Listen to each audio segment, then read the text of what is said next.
അപ്പോൾ എല്ലാവർക്കും നമ്മുടെ പുതിയൊരു വീഡിയോയിലേക്ക് വീണ്ടും സ്വാഗതം. അപ്പോൾ നമ്മുടെ കേരള PSCയിൽ ഇനി വരുന്ന പരീക്ഷകളിൽ ചോദിക്കാൻ ചാൻസ് ഉള്ള 12 സെലക്റ്റഡ് ആയിട്ടുള്ള കറണ്ട് അഫയേഴ്സ് ക്വസ്റ്റ്യൻസ് ആണ് ഈ ഒരു ക്ലാസ്സിലൂടെ നമ്മൾ പഠിക്കാൻ വേണ്ടി പോകുന്നത്. അപ്പോൾ പഠിച്ച കാര്യങ്ങൾ നോട്ട് ചെയ്ത് വെക്കുക, റിപ്പീറ്റായി പഠിച്ചു പോവുക കേട്ടോ. അപ്പോൾ നമുക്ക് വീഡിയോ സ്റ്റാർട്ട് ചെയ്താലോ. ജമ്മു കാശ്മീരിനുണ്ടായിരുന്ന പ്രത്യേക പദവി എടുത്തുകളഞ്ഞ കേന്ദ്ര സർക്കാർ നടപടി ശരിവെച്ച സുപ്രീം കോടതി ഭരണഘടനാ ബെഞ്ചിന്റെ അധ്യക്ഷൻ. ജമ്മു കാശ്മീരിനുണ്ടായിരുന്ന പ്രത്യേക പദവി എടുത്തുകളഞ്ഞ കേന്ദ്ര സർക്കാർ നടപടി ശരിവെച്ച സുപ്രീം കോടതി ഭരണഘടനാ ബെഞ്ചിന്റെ അധ്യക്ഷൻ ചോദിച്ചാൽ അത് DY ചന്ദ്രചൂഡാണ്. DY ചന്ദ്രചൂഡ് ഇപ്പോഴത്തെ സുപ്രീം കോടതി ചീഫ് ജസ്റ്റിസ് ആണ് അല്ലേ. ഇപ്പോഴത്തെ സുപ്രീം കോടതി ചീഫ് ജസ്റ്റിസ് ചോദിച്ചാൽ ആരാണ്? അത് DY ചന്ദ്രചൂഡാണ്. അപ്പോൾ ജമ്മു കാശ്മീരിനുണ്ടായിരുന്ന പ്രത്യേക പദവി എടുത്തുകളഞ്ഞ കേന്ദ്ര സർക്കാർ നടപടി ശരിവെച്ച സുപ്രീം കോടതി ഭരണഘടനാ ബെഞ്ചിന്റെ അധ്യക്ഷൻ ആരായിരുന്നു? അത് DY ചന്ദ്രചൂഡാണ്. ഇന്ത്യയുടെ 16ാമത് ധനകാര്യ കമ്മീഷൻ ചെയർമാൻ. ഇന്ത്യയുടെ 16ാമത് ധനകാര്യ കമ്മീഷന്റെ ചെയർമാൻ ചോദിച്ചാൽ അത് അരവിന്ദ് പനഗരിയ. ഇന്ത്യയുടെ 16ാമത് ധനകാര്യ കമ്മീഷന്റെ ചെയർമാൻ അരവിന്ദ് പനഗരിയാണ്. അപ്പോൾ 16ാം ധനകാര്യ കമ്മീഷന്റെ സെക്രട്ടറി കൂടി ഓർത്തിരിക്കുക, ഋത്വിക് രഞ്ജനം പാണ്ഡെ. ഋത്വിക് രഞ്ജനം പാണ്ഡെയാണ് 16ാം ധനകാര്യ കമ്മീഷന്റെ സെക്രട്ടറി. ഋത്വിക് രഞ്ജനം പാണ്ഡെയാണ് 16ാം ധനകാര്യ കമ്മീഷന്റെ സെക്രട്ടറി.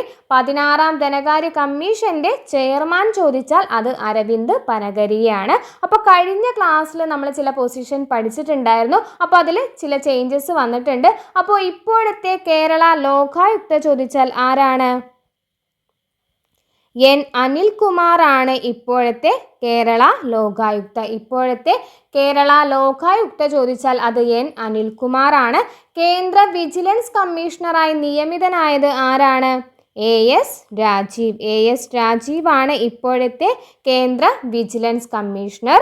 2024 കാലാവസ്ഥാ ഉച്ചകോടിക്ക് വേദിയാകുന്ന നഗരം. 2024 കാലാവസ്ഥാ ഉച്ചകോടിക്ക് വേദിയാകുന്ന നഗരം അസർബൈജാൻ. അസർബൈജാൻ ആണ് 2024 കാലാവസ്ഥാ ഉച്ചകോടിക്ക് വേദിയാകുന്ന നഗരം.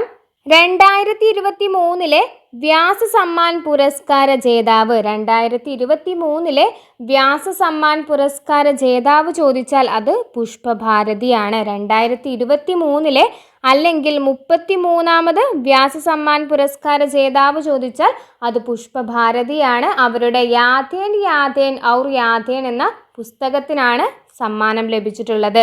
2023 അല്ലെങ്കിൽ 33ാമത് വ്യാസ സമ്മാൻ പുരസ്കാര ജേതാവാണ് പുഷ്പഭാരതി. അവരുടെ യാഥേൻ യാഥേൻ ഔർ യാഥേൻ എന്ന വർക്കിനാണ് പുരസ്കാരം ലഭിച്ചിട്ടുള്ളത്. 2022 ആർക്കായിരുന്നു? 2022 ഗ്യാൻ ചതുർവേദി. ഗ്യാൻ ചതുർവേദിക്കാണ് വ്യാസ സമ്മാൻ പുരസ്കാരം ലഭിച്ചിട്ടുള്ളത്. വ്യാസ സമ്മാൻ പുരസ്കാരം 2022 ഗ്യാൻ ചതുർവേദിക്കായിരുന്നു. 2023 ലഭിച്ചിട്ടുള്ളത് പുഷ്പഭാരതിക്കാണ്. നയി സോച്ച് നയി കഹാനി. നയി സോച്ച് നയി കഹാനി എന്ന റേഡിയോ പരിപാടിയുടെ അവതാരകയായ കേന്ദ്രമന്ത്രിയാണ് സ്മൃതി ഇറാനി. നയി സോച്ച് നയി കഹാനി എന്ന റേഡിയോ പരിപാടിയുടെ അവതാരകയായ കേന്ദ്രമന്ത്രി ചോദിച്ചാൽ അത് സ്മൃതി ഇറാനിയാണ്. ദീപാവലി ആഘോഷത്തിന്റെ ഭാഗമായി 22 ലക്ഷം ദീപങ്ങൾ തെളിയിച്ച് ഗിന്നസ് റെക്കോർഡ് നേടിയ നഗരം. ദീപാവലി ആഘോഷത്തിന്റെ ഭാഗമായി 22 ലക്ഷം ദീപങ്ങൾ തെളിയിച്ച് ഗിന്നസ് റെക്കോർഡ് നേടിയ നഗരമാണ് അയോധ്യ. ഓർത്തിരിക്കുക, ദീപാവലി ആഘോഷത്തിന്റെ ഭാഗമായി 22 ലക്ഷം ദീപങ്ങൾ തെളിയിച്ച് ഗിന്നസ് റെക്കോർഡ് നേടിയ നഗരം അയോധ്യയാണ്. അയോധ്യ രാമക്ഷേത്രം ഉദ്ഘാടനം ചെയ്തത് എന്നാണ്? അയോധ്യ രാമക്ഷേത്രം ഉദ്ഘാടനം ചെയ്തത് 2024 ജനുവരി 22. ജനുവരി 22 അയോധ്യ രാമക്ഷേത്രം ഉദ്ഘാടനം ചെയ്തിട്ടുള്ളത്. അപ്പോൾ ദീപാവലി ആഘോഷത്തിന്റെ ഭാഗമായി 22 ലക്ഷം ദീപങ്ങൾ തെളിയിച്ച് ഗിന്നസ് റെക്കോർഡ് നേടിയ നഗരമാണ് അയോധ്യ. നിലവിൽ കേരള സാഹിത്യ അക്കാദമി പ്രസിഡന്റ്. നിലവിൽ കേരള സാഹിത്യ അക്കാദമി പ്രസിഡന്റ് ആരാണ്? K സച്ചിദാനന്ദനാണ്. നിലവിൽ കേരള സാഹിത്യ അക്കാദമി പ്രസിഡന്റ് ചോദിച്ചാൽ അത് K സച്ചിദാനന്ദനാണ്. അപ്പോൾ കഴിഞ്ഞ ക്ലാസ്സിൽ നമ്മൾ പഠിച്ചിട്ടുണ്ടായിരുന്നു കേരള സംഗീത നാടക അക്കാദമിയുടെ ഇപ്പോഴത്തെ പ്രസിഡന്റ് ആരാണ്? അത് മട്ടന്നൂർ ശങ്കരൻകുട്ടിയാണ്. അപ്പോൾ കേരള സംഗീത നാടക അക്കാദമിയുടെ ഇപ്പോഴത്തെ പ്രസിഡന്റ് മട്ടന്നൂർ ശങ്കരൻകുട്ടിയാണ്. ഇപ്പോഴത്തെ കേരള സാഹിത്യ അക്കാദമി പ്രസിഡന്റ് ചോദിച്ചാൽ അത് കെ സച്ചിദാനന്ദനാണ്. കേരളത്തിൽ ഏറ്റവും കൂടുതൽ കാലം നിയമസഭാംഗം ആയിരുന്നതിൻ്റെ റെക്കോർഡ് സ്വന്തമാക്കിയത് ആരാണ്?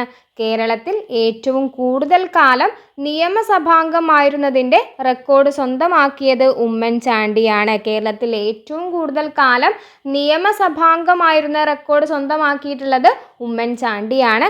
അദ്ദേഹത്തിൻ്റെ ആത്മകഥ ഓർത്തിരിക്കുക, കാലം സാക്ഷി. ഉമ്മൻചാണ്ടിയുടെ ആത്മകഥ ചോദിച്ചാൽ അത് കാലം സാക്ഷി എന്നതാണ്. ഇനി വരുന്ന പരീക്ഷകളിൽ ചോദിക്കാൻ ചാൻസ് ഉണ്ട്. അപ്പോൾ ഓർത്തിരിക്കുക, ഉമ്മൻചാണ്ടിയുടെ ആത്മകഥ കാലം സാക്ഷി. കേരളത്തിൽ ഏറ്റവും കൂടുതൽ കാലം നിയമസഭാംഗമായിരുന്ന റെക്കോർഡ് സ്വന്തമാക്കിയത് ആരാണ്? ഉമ്മൻചാണ്ടിയാണ്. പുതിയ പാർലമെന്റ് മന്ദിരത്തിന്റെ ഉദ്ഘാടന സ്മരണാർത്ഥം എത്ര രൂപയുടെ നാണയമാണ് ഇന്ത്യ ഗവൺമെന്റ് പുറത്തിറക്കിയത്? പുതിയ പാർലമെന്റ് മന്ദിരത്തിന്റെ ഉദ്ഘാടന സ്മരണാർത്ഥം എത്ര രൂപയുടെ നാണയമാണ് ഇന്ത്യ ഗവൺമെന്റ് പുറത്തിറക്കിയത്?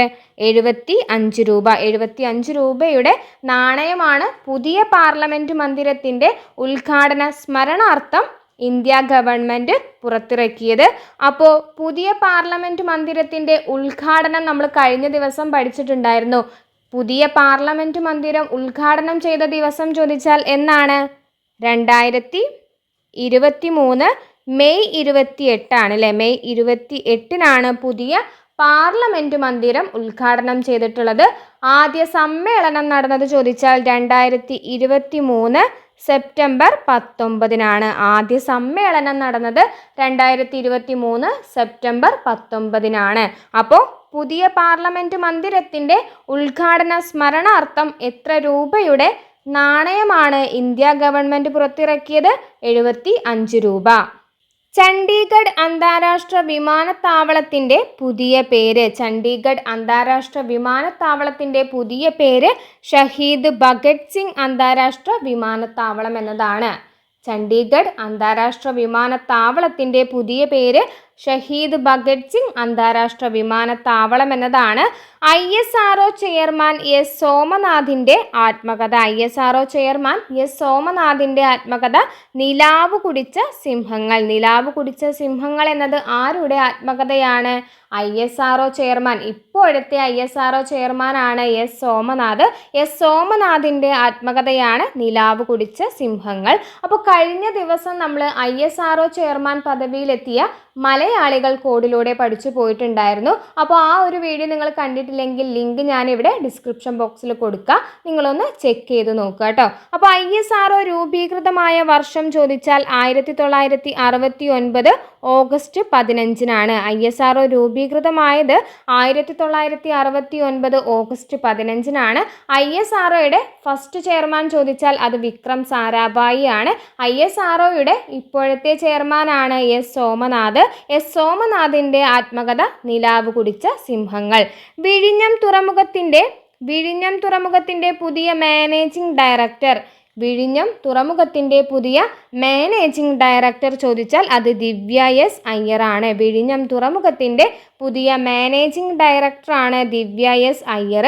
അപ്പോൾ വിഴിഞ്ഞം തുറമുഖം ഔദ്യോഗികമായിട്ട് ഉദ്ഘാടനം ചെയ്തത് എന്നാണ്? 2023 ഒക്ടോബർ 15 വിഴിഞ്ഞം തുറമുഖം ഔദ്യോഗികമായിട്ട് ഉദ്ഘാടനം ചെയ്തിട്ടുള്ളത്. അപ്പോൾ വിഴിഞ്ഞം തുറമുഖത്തിൻ്റെ ഇപ്പോഴത്തെ മാനേജിംഗ് ഡയറക്ടർ ചോദിച്ചാൽ അത് ദിവ്യ എസ് അയ്യർ ആണ്. അപ്പോൾ ഇന്ന് നമ്മൾ പഠിച്ചിട്ടുള്ളത് പ്രധാനപ്പെട്ട 12 കറണ്ട് അഫയേഴ്സ് ക്വസ്റ്റ്യൻസ് ആണ്. വീഡിയോ ഇഷ്ടപ്പെട്ട ലൈക്ക് ചെയ്യുക, ഷെയർ ചെയ്യുക. ചാനൽ സബ്സ്ക്രൈബ് ചെയ്തിട്ടില്ലെങ്കിൽ ചാനൽ ഒന്ന് സബ്സ്ക്രൈബ് ചെയ്തും സപ്പോർട്ട് ചെയ്യുക കേട്ടോ. താങ്ക്